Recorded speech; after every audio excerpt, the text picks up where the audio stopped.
সকাল সকাল পুজো সেরে সোজা চলে এলাম রান্নাঘরে, কারণ ঠাকুর পুজোরই আজকের রান্না হবে। আপনারাও বানিয়ে নিতে পারেন কৃষ্ণের জন্য এই রকম তালের মালপোয়া। তালটাকে ভালো করে ছেনে একটা বাটিতে নিয়ে নিয়েছি। দিয়ে দিলাম 1 বাটি নারকেল কোড়া, এখানে আমি ফ্রেশ নারকেল নিয়েছি। 1 বাটি সুজি দিয়ে দিলাম।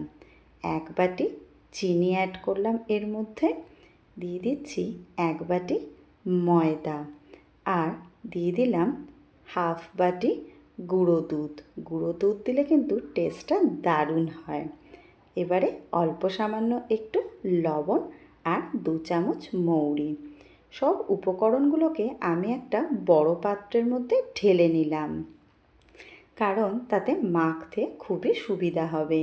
হাতের সাহায্যে খুব ভালো করে চেপে চেপে আমি এগুলোকে মাখিয়ে নিচ্ছি, যাতে সব উপকরণগুলো সুন্দরভাবে মিশে যায়।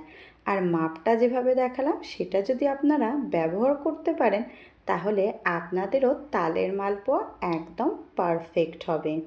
এখানে দেখুন ব্যাটারটা আমার তৈরি হয়ে গেছে। একটু থিক ব্যাটার তৈরি করে নিয়েছিলাম। সাদা তেল গরম করে নিয়ে এবার এরম গোল হাতার সাহায্যে ব্যাটারটাকে নিয়ে অল্প অল্প করে তেলের মধ্যে দিয়ে দিচ্ছি। এই সময় গ্যাসের ফ্লেমটাকে আমি লোতে রেখেছি। লোতে রেখে অবশ্যই দেবেন, তাহলে কিন্তু মালপোয়াগুলো একদম পারফেক্ট হবে। সুন্দর দেখুন কি ফুলে উঠেছে না একদম। ব্যাস, এবারে উল্টে পাল্টে 2 পিঠ লাল করে ভেজে নিচ্ছি। একবার ভাজা হয়ে গেছে, তুলে নিলাম কড়াই থেকে। বাকিগুলোকেও একইভাবে ভেজে নেব। ব্যাস, এইভাবে সব মালপোয়াগুলো একে একে ভেজে কড়াই থেকে তুলে নিলাম।